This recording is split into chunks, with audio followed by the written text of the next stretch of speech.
বাবরি মসজিদ ধ্বংসের বর্ষপূর্তিতে ঘটনার ঘটঘটা বঙ্গজুড়ে। একদিকে বেলডাঙ্গায় বাবরি মসজিদের শিলান্যাস করে বিতর্ক জিইয়ে রাখলেন সদ্য নিলম্বিত ভরতপুরের বিধায়ক হুমায়ুন কবির। অন্যদিকে তখন ব্রিগেডে লক্ষ্য কণ্ঠে গীতা পাঠের শেষ মুহূর্তের প্রস্তুতি তুঙ্গে।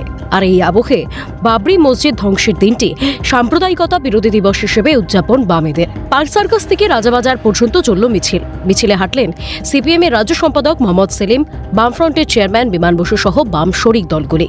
6 ডিসেম্বর 1992-তে আধুনিক ভারতের ইতিহাসে একটা নতুন অধ্যায়, যেখানে ধর্মাশ্রিত মন্দির মসজিদ ভিত্তিতে দাঙ্গা হাঙ্গামা করে, খুন খারাপি করে, কারফিউ করে ভোট বাড়ানো যায়, ক্ষমতা দখল করা যায়।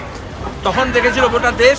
এখন আমরা পশ্চিমবঙ্গে এই বিভাজনের রাজনীতির বিরুদ্ধে সারা বছর আমাদের যারা রুটি রুজি নিয়ে লড়াই করি, মানুষকে ঐক্যবদ্ধ করি, তাদেরকে এই বিভাজনে লড়তে হয়, সাম্প্রদায়িকতার বিরুদ্ধে লড়তে হয়।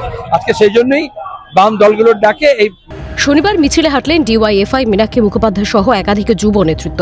মিছিল শেষে রাজ্যের সাম্প্রতিক পরিস্থিতি নিয়ে বক্তব্য রাখলেন বামপন্থী বেশ কয়েকজন নেতৃত্ব।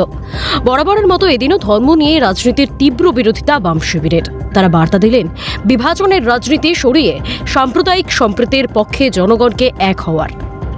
ক্যামেরায় প্রসন্ন নস্করের সঙ্গে অভিজিৎ প্রামাণিকের রিপোর্ট, ক্যালকাটা নিউজ।